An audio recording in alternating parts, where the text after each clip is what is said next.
Hi there, welcome to this video. Thanks for clicking on and watching. Hopefully you've done so because you're sitting Maths A Level this summer, and if you're sitting Edexcel, the exam board brought out some updates to the textbook just before the Easter holiday. So I thought it'd be a good idea just to draw these to your attention. It might be something or nothing, but it would be worthwhile, I think, just spending some time having a little look at them before you do the exam this summer.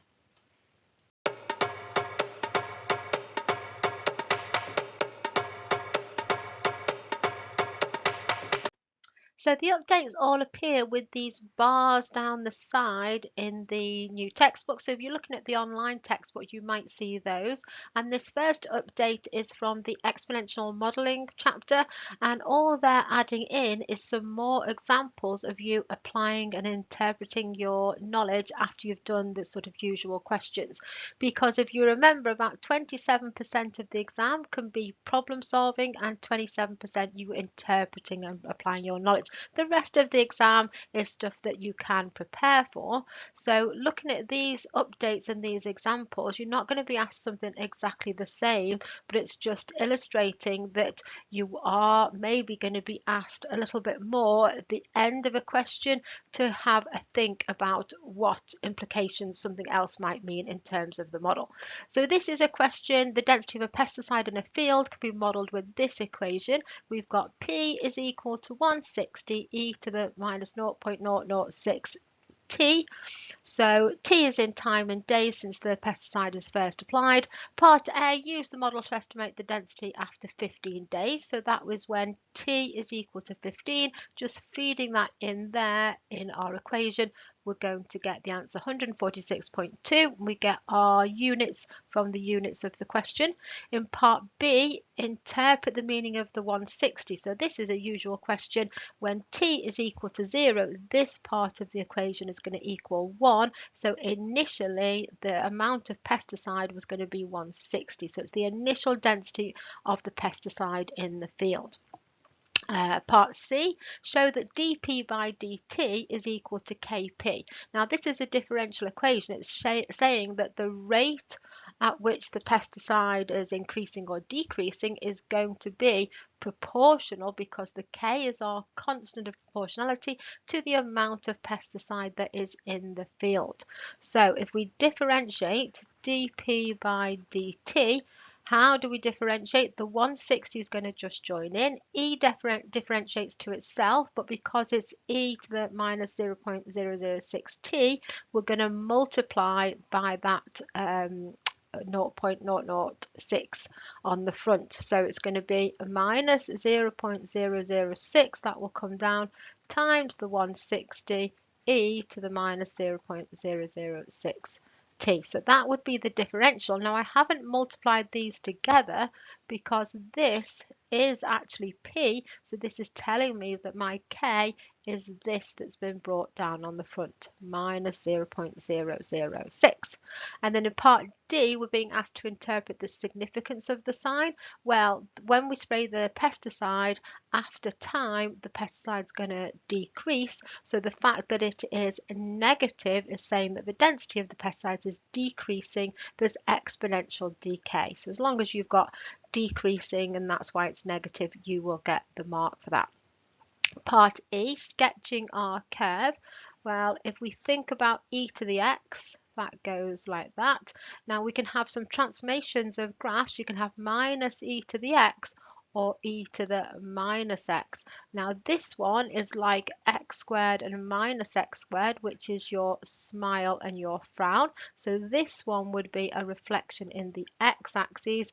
This, where we have applied the change inside or before the function, we've made x is negative before we've given the graph its shape. This one is a reflection in the y-axis. So this would be here, reflection in the y to the minus x. And this one is used more often to represent the decay because we've got this going down. So now our graph, because we've got the 160 on the front, that will be our y-axis intercept, and we're sloping down. It's not actually going to touch the axes there with t on it. It's just going to tend towards that x-axis, which is t. So that's our graph. Now, the extra bit that's added in that's just getting us to think about our model, the same volume of different pesticide is applied to another section of the field. The density of the new pesticide is known to reduce more rapidly. So this graph is going to reduce more rapidly and it's going to be steeper going down. So what's going to give us the slope of that? It's going to be the minus 0.006t. So if we want that to be steeper, then we're going to have to make that lower. So it should be changed to a lower value, and they've even suggested minus 0.01 as being a lower value.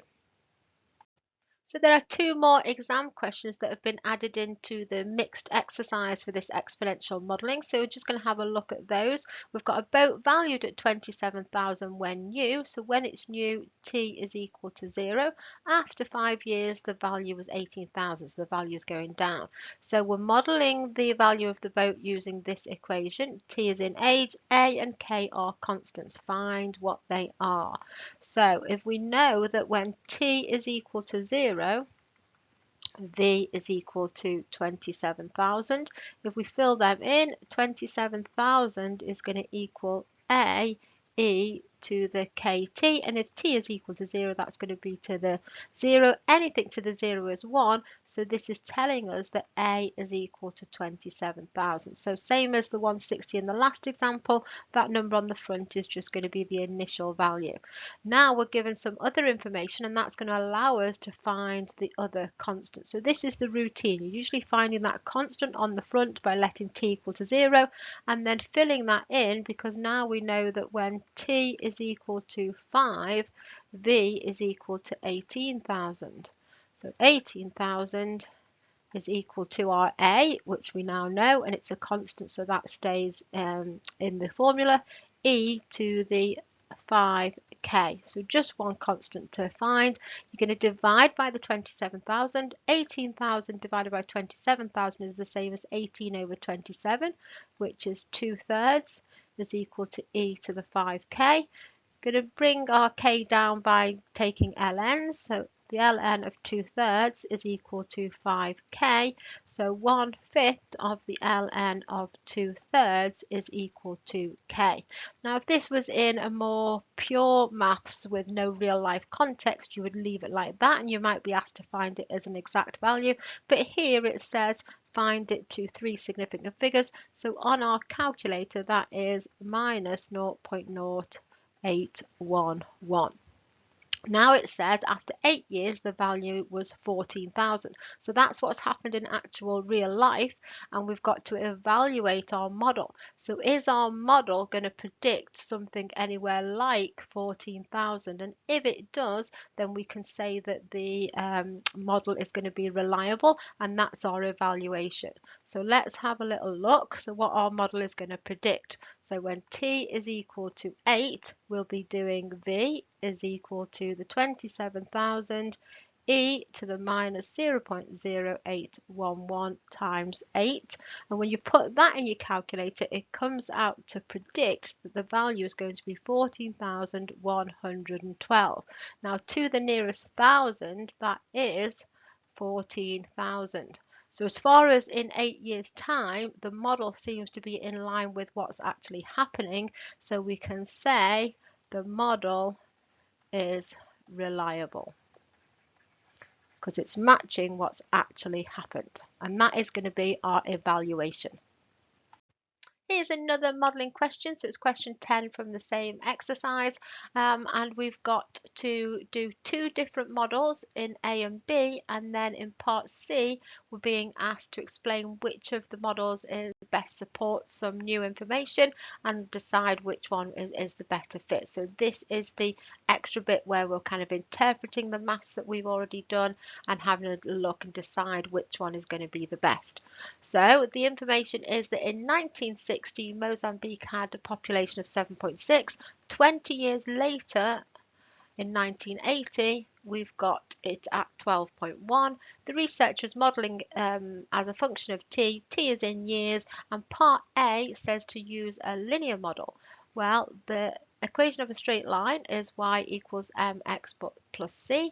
When you're doing your regression lines, you'd use y is equal to a plus bx, and a on b are constants, and we usually put, when we're dealing with a straight line modeling a linear situation, that the a is quite an important point. That's going to be first, because that is when t is equal to 0.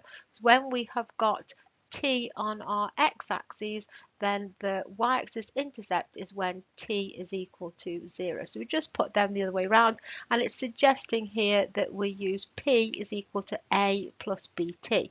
P is the y variable. It's going to be representing the population, and t is going to be our x variable.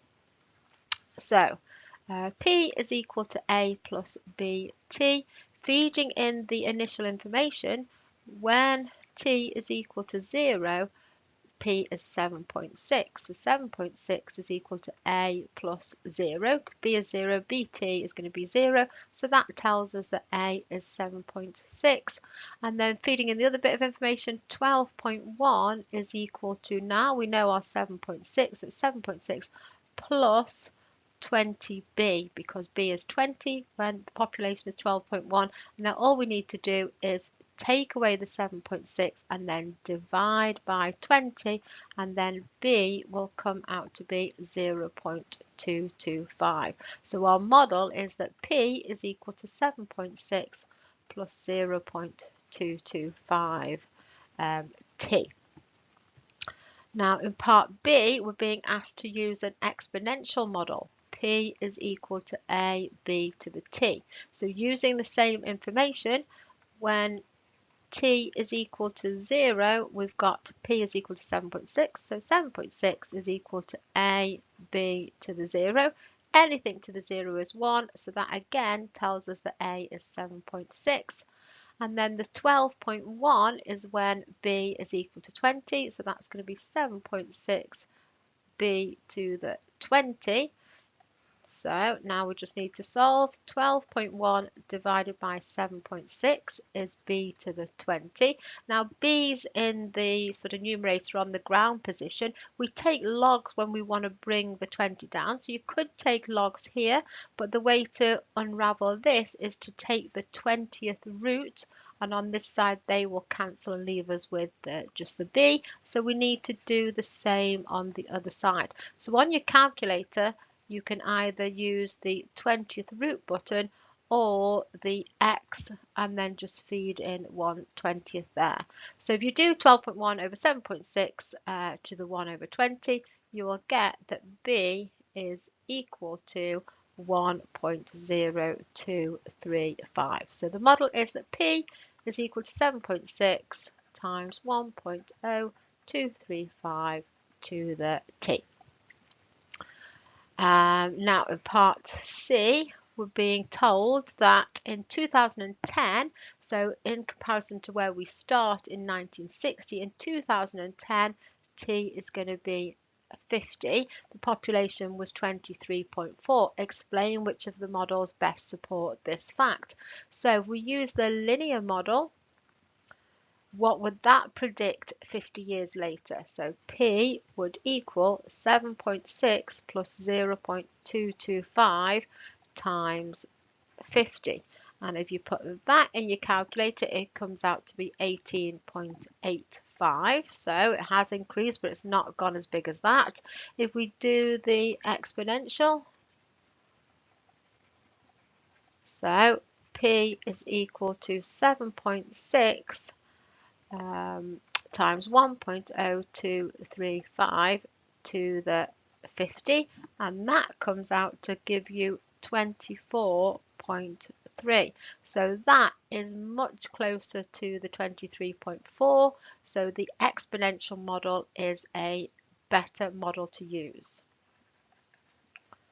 Exponential is the best model to use. The next update is about transformations of graphs. Now you should be familiar with your transformations when they just occur on their own. There are 6 of them, 3 of them affecting the y coordinate, and that's when the transformation is on the outside. So we've already plotted the graph and then we just affect the y coordinate. And then when the transformation is on the inside, that is going to affect the x coordinate. So this update is more particularly about this part here, D, when both of the transformations affect the x coordinates. So let's have a go at all these parts and just go over transformations of graphs and then talk about part D when we get to that part. So we've got this graph here that goes through the origin. It's got a local min and a local max at those points. We've got to apply these transformations and then say where the new points are going to go and sketch the graph. So the first one is 2f of x minus 1. So x will go into the function, and then before we just plot that y coordinate, we're going to times it by 2 and then minus 1. So they go in the order of BIDMAS. So the origin is going to go to the y coordinate doubled of minus 1 will go to 0, minus 1. The 2 minus 1 just affecting again the y coordinate, so that will get doubled to minus 2 and go down another 1, so that will be minus 3. And then the 6, 4 will go to 6, and then the 4 will be doubled, 8, and then down 1, 7. So you could sketch the graph and just plot these new coordinates, and it will have the same shape but just go through those new coordinates. If we look at B, B is where we're affecting the x coordinate on the inside. Now this has the effect of to take the graph the way that you don't think. So any transformation that affects the x coordinate is going to go the opposite way. So if we've got plus 2 there, that is going to shift the graph 2 to the left, but here on the outside is going to shift it up. So 0, 0, the origin is going to go to minus 2, 2. Our A, 2, 1 is going to go 2 to the left, that's 0, and minus 1 up 2 is going to go 1. And then the 6, 4, the 6 is going to go 2 to the left, so that's 4, and the 4 is going to go 2 up, so that is 6. So again, it's going to be the same shape, but just move to these new coordinates here. C, we've got a quarter on the outside, so that's going to do what you think, and all the y coordinates are divided by 4, but the 2 on the inside, remember on the inside has the opposite effect. It's going to divide all the x coordinates by 2. Now if you're multiplying both the coordinates in the origin, that's just going to stay at the origin, and then we've got 2 minus 1, that will go to halving the x coordinate, so that's 1, and then quartering the y coordinate, so that will be minus a quarter, and then our 6, 4, we're going to be halving the x coordinate, so that will be 3, and dividing by 4 on the y, so that will go to 1. Now it's part D that's a little bit different because we've got 2 changes affecting the x coordinate. Now you have to do them in the reverse order. So they're both going to affect the x coordinate. So what we need to do, the origin is going to go minus 12 is going to send it 12 to the right, and then a times by 3 here is going to divide by 3. So we're just affecting the x coordinate. It's going to go 12 to the right, so it'll go to 12, and then 12 divided by 3 is going to be 4, 0. Our 2 minus 1 is just going to affect the x coordinate. It's going to go 12 to the right, which will be 14, and then 14 divided by 3. Minus 1, and then our 6, 4 just affecting the x coordinate in the opposite order and doing the opposite thing. So the 6 will then add 12, so that will be 18, and 18 divided by 3 is going to be 6. So that one will actually stay still. This next update is on a binomial expansion question, but it's these extra bits at the end again when they're asking us to interpret what we've been doing, and maybe in a modelling question like you are asked what's the limitations of the model. So just putting something in some context and having a think about what you've been doing. All these updates seem to be along these lines. So this is the problem solving and the interpreting the maths that you've been applying side of the exam. So here we've got an expansion of 1 minus 2x to the half. We're being asked to just get up to the x cubed term. In part B, substituting in the x is 0.01 and getting the root 2. Well, we've seen that sort of thing in the textbook and on exam papers, but if we're doing that, just having a little think about that before we talk about C, if x was 0.01, you'd be doing 1 minus 2 times that, which would be 0.02, and square rooting that. Because how's this going to link into us using an approximation for root 2? If you do that sum, that comes out to be 0.98, which is the square root of 98 over 100. Now, if we think about that, that is going to be 2 times 49 over 100. 49 and 100 are square numbers, so that is going to there can come out of the root and be 7 over 10 root 2. So when we put in x is equal to 0.01 into our expansion, that is going to be an approximation of 7 over 10 root 2, and then whatever our answer is, we just times it by 10 and divide by 7, and then we'll just get the root 2. So that was how you would do part B.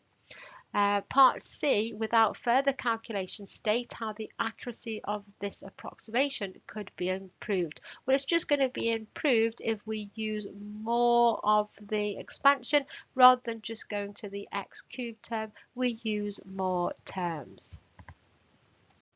This next question is when we are given x as the subject and we're asked to find dy by dx. So what we need to do here is find dx by dy, and then we're going to turn it upside down and then try and find some way to manipulate so that we haven't got any y's in our answer. We need to only have x's. So we're going to differentiate cos 2y using the chain rule, and we are differentiating with respect to y. So if this is a function of a function, cos is one function and 2y another. When you've got that situation, you differentiate with respect to the outside. Cos differentiates to minus sine, leave alone on the inside, but then because it wasn't just y, you then multiply by the differential of the inside, which will put a 2 there. So now we can get dy by dx because that's the left hand side upside down, so we now need to turn the right hand side upside down, so that will be minus 1. We can leave the minus on the top, just put everything else 2 sine 2y on the bottom. Then we need to go back to the question and think about how we're going to substitute this sine 2y and get some x's. So if we use the identity that sine squared 2y, just doubling the angle, plus cos squared 2y is equal to 1. Now rearranging and making the sine squared the subject, sine squared 2y will equal 1 minus cos squared 2y. Now what in our question was x is equal to cos 2y, so this is 1 minus x squared. So sine 2y will equal the square root of 1 minus x squared, and then we can just substitute that in here and we'll get minus 1 over 2 times the root of 1 minus x squared. This next question is just an extension to when we show that we have got a root in a certain interval, and it's this part B. So we should be used to saying that there's a change of sign within that interval, and that shows that we must have a root. But not only do we have to say that, we have to say that the function is continuous across that interval. But now, as an added extension, this question here says calculate f of 1.3 and 1.5. Well, the 1.3 is above 0 and the 1.5 is below. So that's one change of sign in that interval. That's telling us we've got a root. And then looking a little bit further out between 1.1 and 1.7, we've actually got a change of sign here, a change of sign here, and a change of sign here. And the graph we can see is going up, down and back up again. So we've got 1, 2, 3 roots. So what we should be saying is the function is continuous in the interval and there are at least 3 roots. So it's this added thing here that whenever you're showing that you've got a change of sign, you've got to say that the function is continuous and say however many times you've had a change of sign, then that says there is at least that many roots.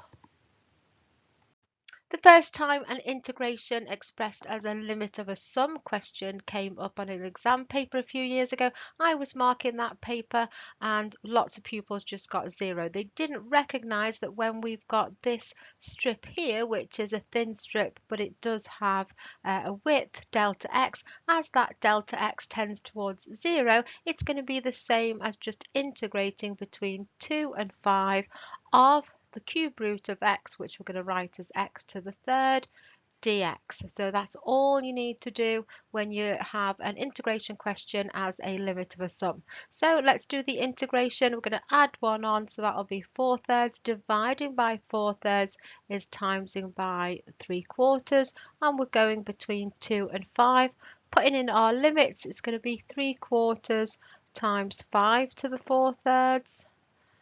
Take away the lower limit, 3/4 times 2 to the 4/3, and if you put that in your calculator it comes to 4.5225, and they want the answer to 4 significant figures, 4.523. Thank you so much for watching. Hopefully you found the content of this video useful and helpful and your revision is going well. If you have, please give it a like and check out the channel. I'll be putting some more videos to try and help you on the run up to the exams. Best of luck if you're sitting this summer, and I'll see you on the next one.